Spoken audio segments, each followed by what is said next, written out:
Each evening for the past 32 years, Greg Fischer has shared the details of his day with his wife.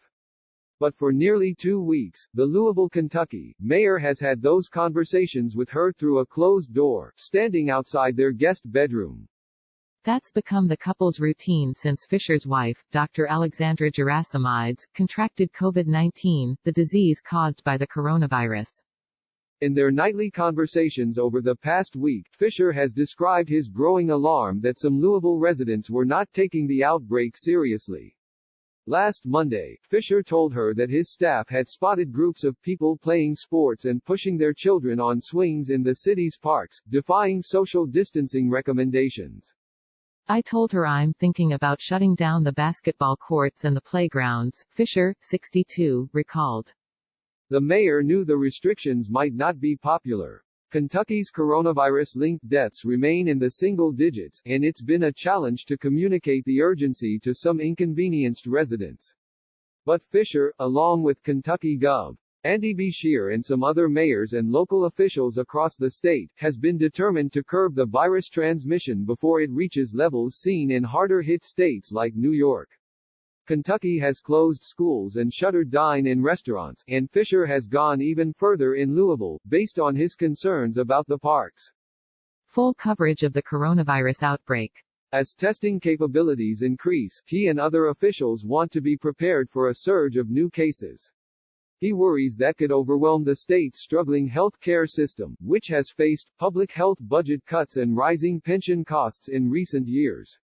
Like many other states, Kentucky is also facing a shortage of personal protective equipment. So, on Tuesday afternoon, Fischer ordered the closure of playgrounds, basketball courts and soccer fields in Louisville's 120 parks. I hated to do it, said Fischer, who also extended the city's state of emergency to May 10. But so many people aren't taking social distancing seriously, either because they don't understand it or are just blowing it off completely. Despite increased restrictions and public health guidance to practice social distancing, Kentucky has seen examples of people flouting the rules and recommendations. Earlier this month, a congregant at a southern Kentucky church tested positive for the coronavirus after the church defied Beshear's suggestion to cancel Sunday services, according to local news reports. Last week, Beshear criticized a group of young adults who held a coronavirus party. One attendee later contracted the virus.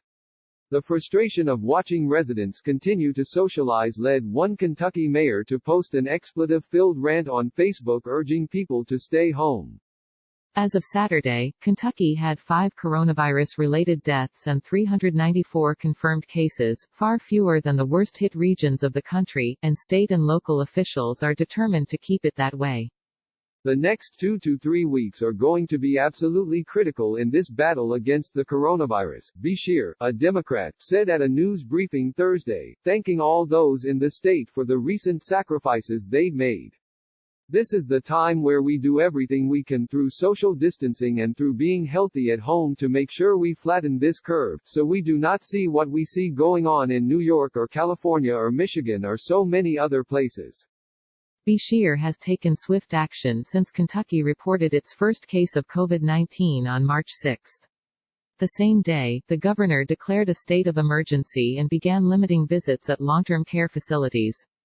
A few days later, he sent a police officer to guard the home of a man who tested positive for the coronavirus, but refused to quarantine.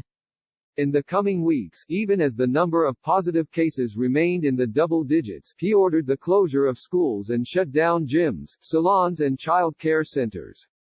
He restricted restaurants and bars to takeout or delivery services only. Aaron Graves, the house manager at Sevish, a Latin restaurant in Louisville's hip Highlands neighborhood, said that at first, he felt the measures taken by officials were extreme. He changed his mind as he watched the crisis unfolding in Italy, where thousands have died. Graves, 37, understood that the more people who complied with the guidelines, the easier it would be to beat the virus and the faster people could go back to work.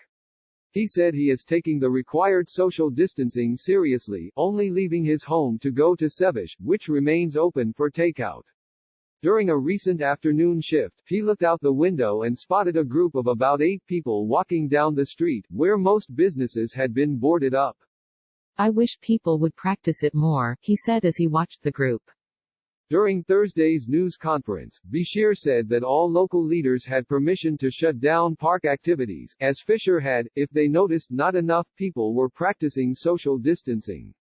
Even after Fischer's order, Louisville parks and recreation officials had spotted people playing group sports. By Thursday, Fischer had removed all rims at basketball courts in the city's parks, taken down all tennis or pickleball nets and locked up all soccer goals. This virus is no joke, he said. It spreads easily and people's lives are at stake. He knew that firsthand. Fischer had been under quarantine since March 7 after he attended a fundraising event at the city's Speed Art Museum. Several of the attendees, including his wife and Senator Rand Paul, R.K., later tested positive for the virus. Download the NBC News app for full coverage of the coronavirus outbreak. After his wife, a pediatric pathologist, fell ill, Fischer extended his own quarantine until the end of the month and conducts all city business from his home office. He said his wife is doing well and recovering.